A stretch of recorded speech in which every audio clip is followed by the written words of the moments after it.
Ils signent pas des ruptures conventionnelles pour aller à la piscine, contrairement à ce qu'on peut entendre un peu de temps en temps, ou partir autour du monde, etc. Il y a peut-être une toute petite minorité, mais on est 28 millions, on est 68 millions de Français, 28 millions à bosser, 20 millions de salariés, 5 millions de fonctionnaires, 3 millions d'indépendants, et sur les 20 millions de salariés, il y a 16 millions de salariés qui sont en CDI.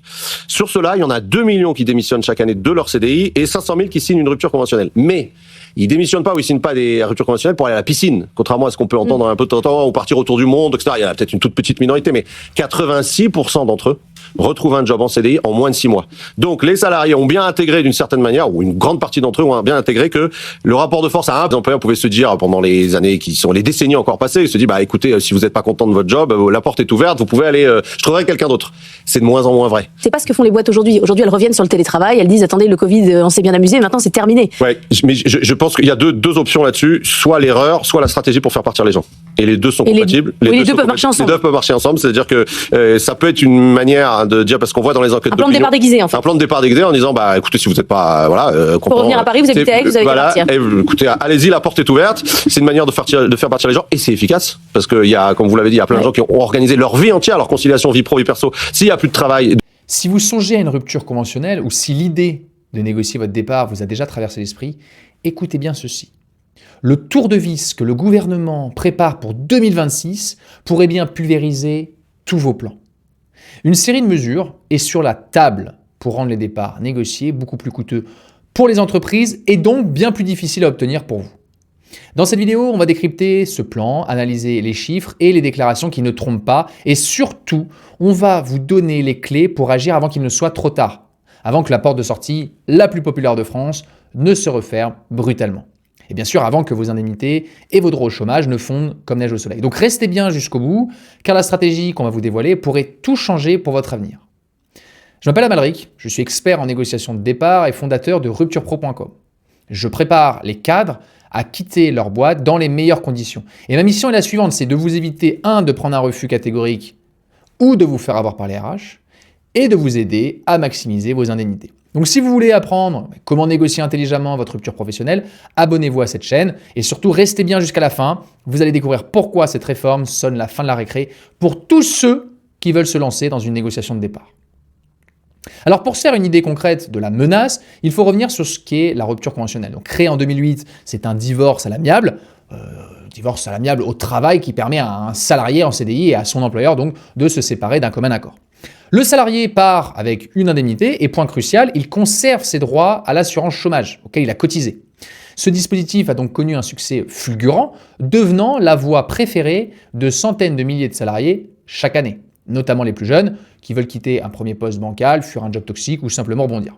Pour vous donner une idée, en 2024, on a compté 515 000 ruptures conventionnelles, soit une hausse de 17% par rapport à 2019. Ce sont des chiffres de Libération et de l'étudiant issus de l'UNEDIC et de la DARES, donc ministère du Travail. Mais ce succès a un prix, et c'est là que les ennuis commencent. Ce coût, c'est l'assurance chômage qu'il supporte. Les chiffres donnent le tournis, 9,4 milliards d'euros d'indemnisation par an, ce qui représente 26% des dépenses totales des allocations chômage. Là encore, des données UNEDIC, 26% des dépenses de chômage.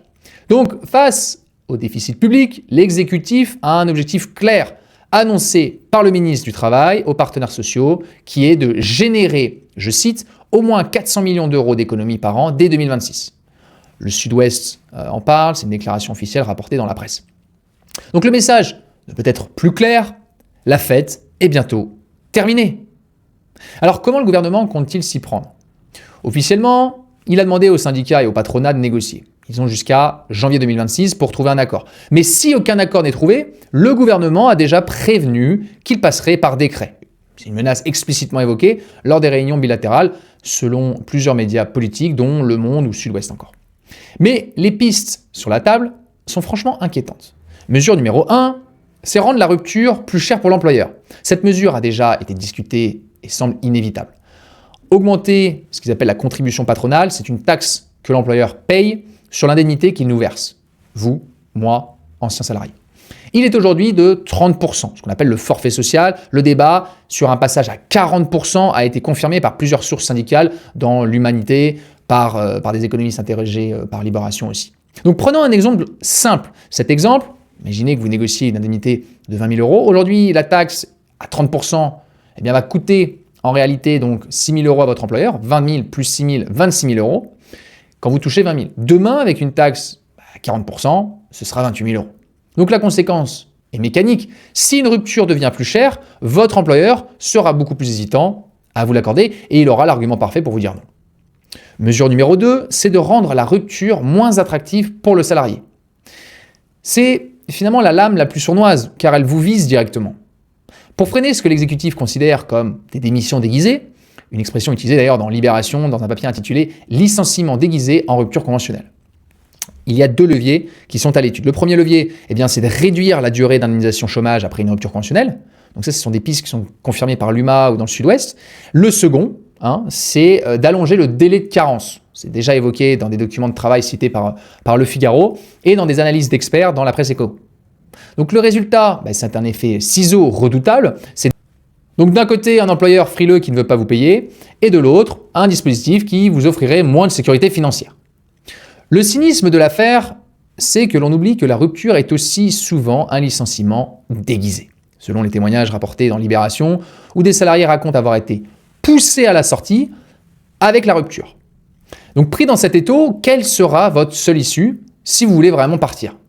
Ce sera la démission. Et qui dit démission dit zéro indemnité, zéro droit au chômage, et c'est le piège qui se referme. Alors vous le voyez, la situation est tendue et le calendrier s'accélère. Donc les règles du jeu sont en train d'être réécrites et pas en votre faveur, vous, salariés. Alors pour ne rien rater des prochaines annonces, de nos décryptages et de nos conseils, abonnez-vous à la chaîne et activez la cloche. C'est le meilleur moyen de rester armé face à ce qui se prépare. Face à ce qui ressemble à un hold-up sur les droits des salariés, on baisse les bras? On se résigne à rester coincé dans un job qui nous bouffe? Eh bien non. Il y a une fenêtre de tir. Et voici notre plan d'action en 3 points pour sécuriser votre départ. Bien sûr, avant que la réforme ne vous tombe dessus. Alors point numéro 1, c'est l'anticipation. Le mot d'ordre, c'est agissez le plus rapidement possible. Agissez tant qu'il est encore possible. Agissez en 2025. Allez-y.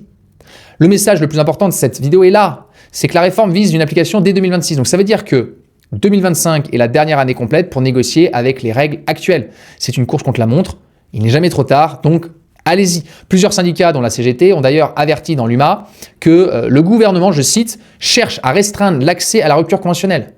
Donc si vous avez un projet de départ, si vous sentez que votre situation se dégrade, n'attendez pas que votre employeur ait l'excuse en or de « Ah ben non, c'est la nouvelle loi » pour vous refuser ce qu'il vous aurait accordé aujourd'hui. Donc anticiper, c'est choisir de jouer avec les règles d'aujourd'hui, pas de subir avec celles de demain. Point numéro 2, c'est la préparation. Vous devez bâtir un dossier en béton armé. L'époque où on pouvait demander une rupture conventionnelle sur un coin de table est terminée. Vous devez préparer un argumentaire en acier trempé. Vous devez lister les différents faits objectifs qui justifient votre départ. Ce sont les missions qui ont dévié, un manque de perspective, du stress, d'organisation. Voilà, il y a différents signaux. Le but n'est pas de menacer. Ce n'est pas non plus de montrer rationnellement que votre départ est une solution gagnant-gagnant ou que ça coûtera moins cher qu'un salarié démotivé ou encore de faire du chantage aux arrêts maladie.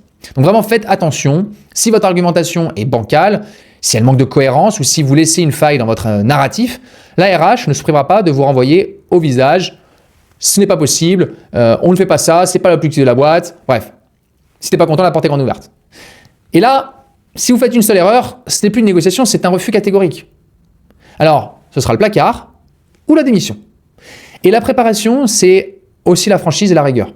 N'essayez surtout pas de piéger votre boîte en exploitant le moindre vice de procédure, ça pourrait se retourner contre vous. On a vu le cas, et on cite le journal des femmes, d'une salariée protégée qui avait caché son statut, une rupture annulée, qui a été requalifiée en démission, et elle a dû rembourser 55 000 € exigés par les prud'hommes alors qu'elle-même demandait 600 000 €. Donc la morale, c'est qu'on ne joue pas au plus malin, on construit un dossier irréprochable. Et justement, la négociation de départ, c'est un moment où l'enjeu est énorme et on ne peut pas se permettre d'y aller à tâtons. Donc si vous êtes dans ces situations, ou si vous l'envisagez et que vous voulez être sûr d'utiliser une stratégie éprouvée, je vous propose d'en discuter. Se préparer à une face-à-face avec la direction ou à des RH, ça ne s'improvise pas. Donc pour mettre toutes les chances de votre côté, maximiser vos indemnités et sécuriser votre avenir professionnel, je vous propose un entretien pour évaluer votre situation et définir une stratégie.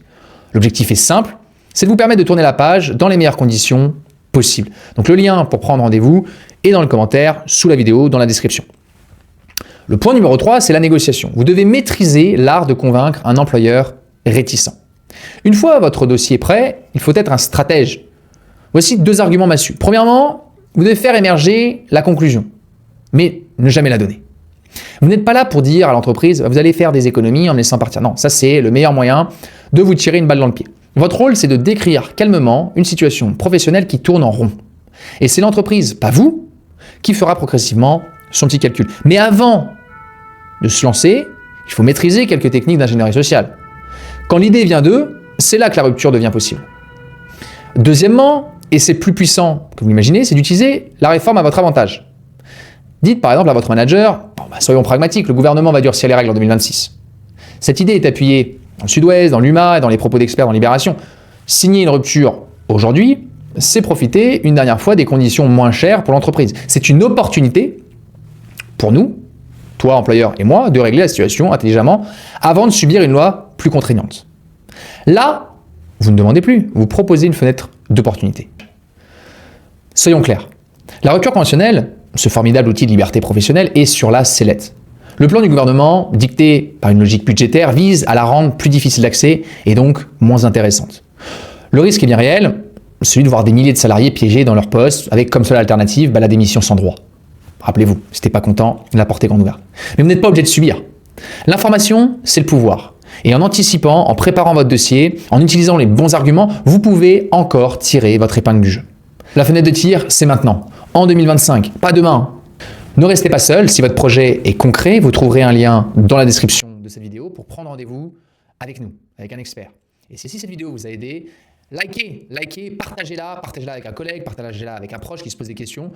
Dans la bataille qui s'annonce, la solidarité et l'information sont nos meilleures armes.